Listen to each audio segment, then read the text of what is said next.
Hello everybody, Vic here with another video, and today we're talking how to fix Jason X. They had to go and do it. They had to put Jason in space. We talk all the time about how you get laid into a franchise, sequel ideas have been exhausted, you don't want to repeat the same formula over and over again, so you get crazy new ideas, and sometimes characters like Jason, Leprechaun, Pinhead, they end up in space. Let's talk about this movie. Now listen, in the comments, let me know what you think about Jason X. Hit the thumbs up, the like button, hit the subscribe button if you have not.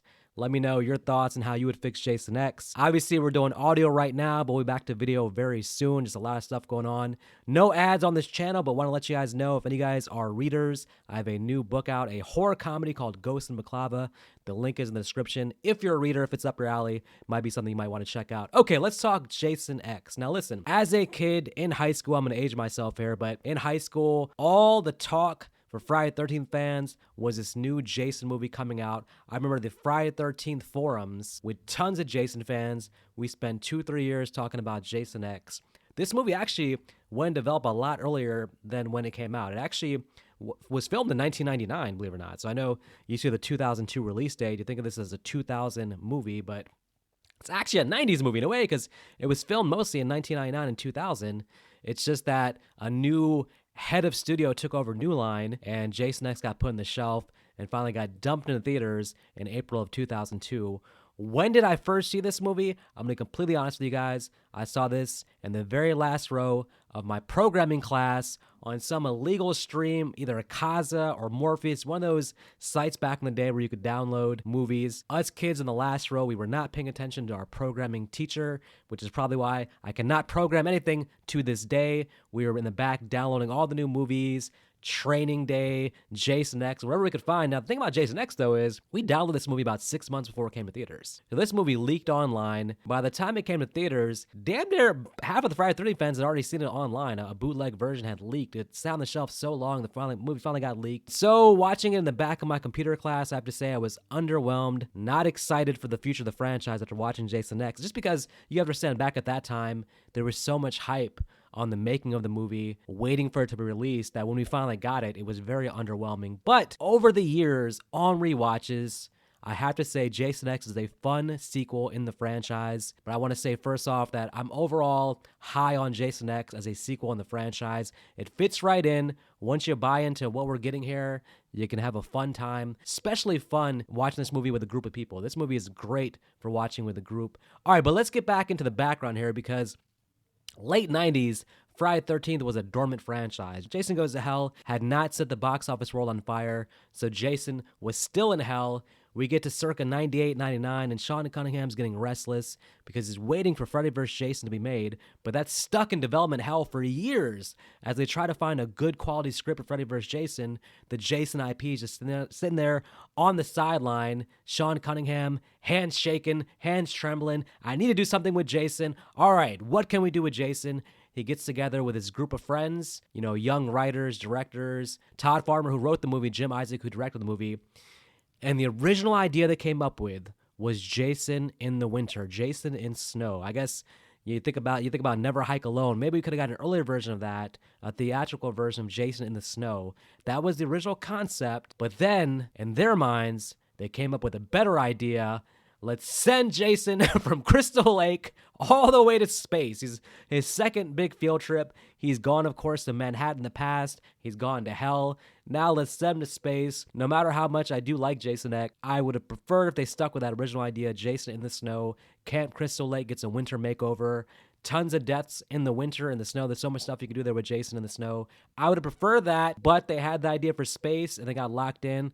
And what we got here basically is a remake of Aliens. You got people on board, the mysterious monster or alien, in this case, Jason. You got military people.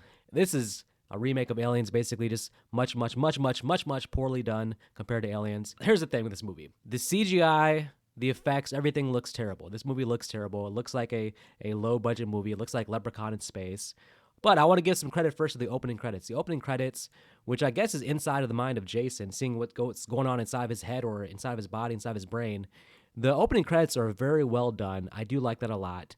The movie, in terms of the script, apparently the writer Todd Farmer said that the original script was much better, but then during the making of the movie, the script kind of got picked away at, which happens sometimes during the making of a movie where sometimes the original vision of the writer isn't actually realized on screen as studio or the director or people involved in making it start to strip away maybe what made the movie special, the script special in the first place. And even Kane Hodder has come out and said that when he first read the original Jason X script, that it was the best script he had read in the franchise so far. So we're thinking the original script was probably something much better than we got on screen. That said, okay, opening credits, fantastic. The first big complaint, the first thing we could do to fix Jason X, no question about it, the score here is terrible. I know they're going back the well here with Harry Mandolfini, the guy who did the score of the original couple films. I love the original Friday the 13th score, but here in a 2002 movie, this score feels completely out of place. I don't know what the score is doing here. It has the remnants of the old Friday the 13th score, but it's almost has some energy, like it's uplifting, but it's not scary. It doesn't set a mood. It doesn't set a feel for the movie. So this is a terrible score for a Friday the 13th film.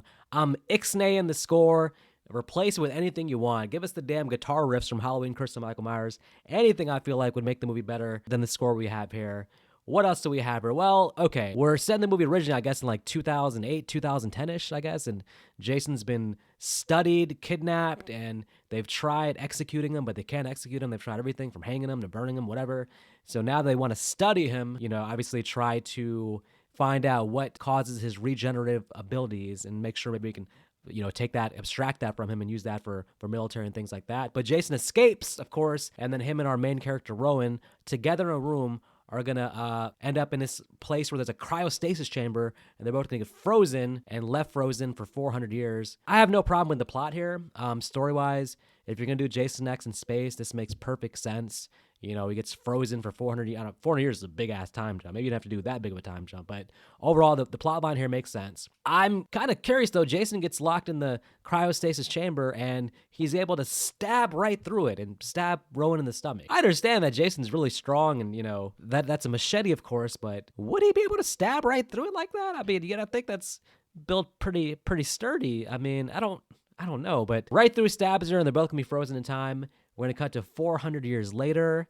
We have a class doing much more fun things than any class that I went to in high school or college, because they're exploring a mysterious place where they're going to stumble onto the frozen bodies of both Jason and Rowan, and have the brilliant idea to regenerate them, bring them back to life. Well, first they're going to bring Rowan back to life, but the professor, who, again, this is a big-time ripoff of Alien, so the professor is all about, oh my God, there's something valuable here that I can make money off of. Talks to some guy who's like, hey, is that Jason Voorhees? He describes Jason as somebody who 400 years ago killed about 200 people. I love Jason, but man, would Jason be known 400 years later? I mean, I guess if they're saying the body count's 200, now how are they getting that body count of 200? That does seem a lot more than the Friday the 13th franchise offered, but it's very simple. He's clearly counting the entire senior class that I was on the boat going into Manhattan.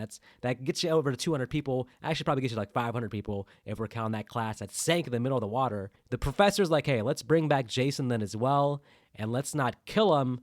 Let's preserve him. And then Jason, of course, gets loose on the ship and starts killing people. And we discover that there's a military team on the ship. Now, I'm a little bit puzzled here. I know they want to go the aliens route, but isn't this like just a school class doing research for school? Why is military on this ship? I don't understand. Again, this is Jason X. How much can we nitpick the plot? If I do a cinema sin style nitpicking of the plot, then we'd be here all day, and it's really not meant for the Jason movies. So I'm gonna say plot-wise, okay, this is a little bit stupid, but it makes sense in terms of getting Jason on the ship against the military. We get some fun kills, some fun one-liners. One thing I want to say is this movie is campy. This movie's leaning to the comedy, which was a big plus for me with Jason Lives, in which I think Friday the 13th Part 7 needed more of, and they returned to that in Jason Takes Manhattan, a little bit of that in Jason Goes to Hell, but a lot of it here. This is probably the second most campy, self-aware, fun movie outside Jason Lives. You would do a doubleheader of Jason Lives and Jason X if you just want campy, self-aware, self-referential humor, a fun time. And I think the franchise needs this. At this point, again, you're not going to be a horror movie with Jason in space. You're not going to go for true scares. It's not going to be possible. You might as well lean in the campiness. And this movie actually, I think, does so. And I would want even more lines like, well, where's he at? Well, he's screwed. And the character Brodsky, when he gets stabbed and just stand there and be like, it's going to take more than that to put this old dog to sleep, and then stabbed again and says, yep, that ought to do it. This this stuff is just hilarious. This makes me laugh every time I watch it. I love the campiness. I love the one-liners. I love the sense of humor. What about the characters? In some of the entries, I complain about the characters not being well developed, being one-dimensional, making the characters likable so that when you kill them, it actually means something. And this movie does a reasonably good job of making the characters like. You have one sort of human villain with the professor, and even the professor, I mean, look, he sees, he's probably underpaid as a professor. He's taken kids out to different planets, I guess, exploring frozen bodies. I mean, the man probably does deserve a higher pay. He sees a gold mine in Jason. You really can't blame him for wanting to keep Jason alive. Okay, I guess, yeah, he's putting everybody at risk, their lives at risk. So maybe you can blame him a little bit, but even the professor is not the worst guy in the world. Okay, he's an asshole, I understand. But outside him, all the teen characters and the rest of the ship crew are very likable. The military is very likable. Some of the characters, when they die towards the end, you actually do care about them. I thought the character of Melissa was a fantastic character. I would have loved to see Melissa live until the end. She's giving us most of the sarcastic one-liners throughout the movie. Her death scene is really stupid, though, because they're reaching out for her hand. The guy's like, get her hand! And she's reaching for their hand, and she touches the tip of Rowan's fingers, and it's like, okay, you got her, you're good. And then she just gives up. She pulls her hand back and says, this sucks on so many levels, and gets sucked through the damn thing. I hate to see her go. I guess it's a fun death scene to a degree, but it's also kind of stupid. They should have kept her character alive. You got KM, you got Waylander. These characters are all relatively fun. Waylander sacrifices himself.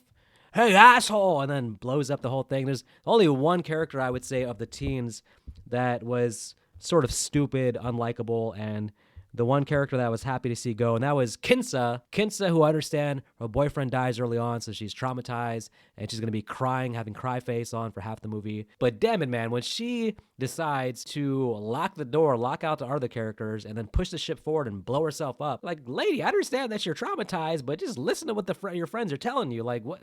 That she just became a very annoying, stupid character. I was happy to see her go. Brodsky is such a badass there. Military leader, has one-on-one duels with Jason, not afraid at all, takes out Jason at the end. Tell you what, Brodsky is probably the best character in the movie outside of Jason.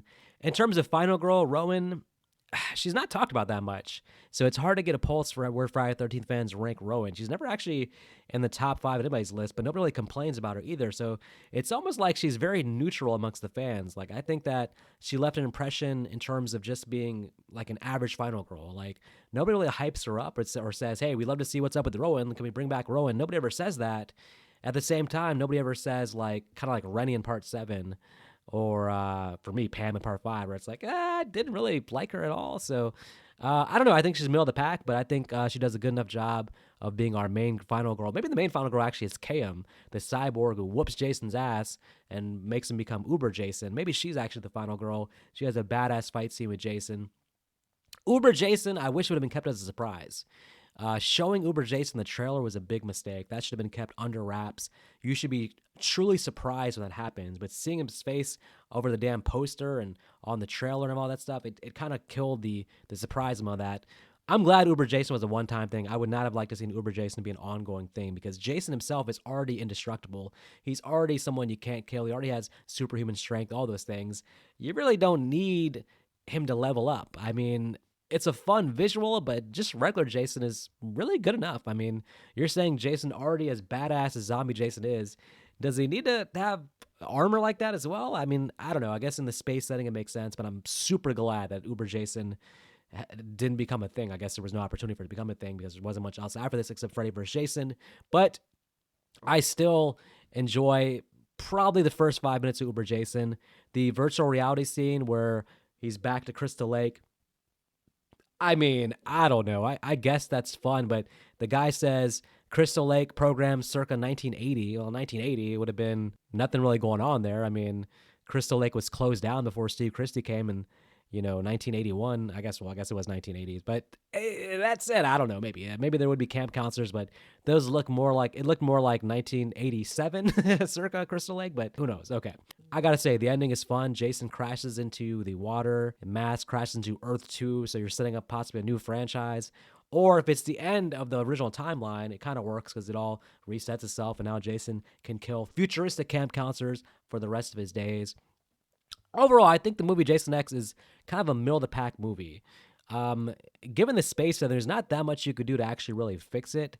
You could make the dialogue a little bit sharper. I mean, you got lines like Rowan saying, "Hey, can you beam us off?"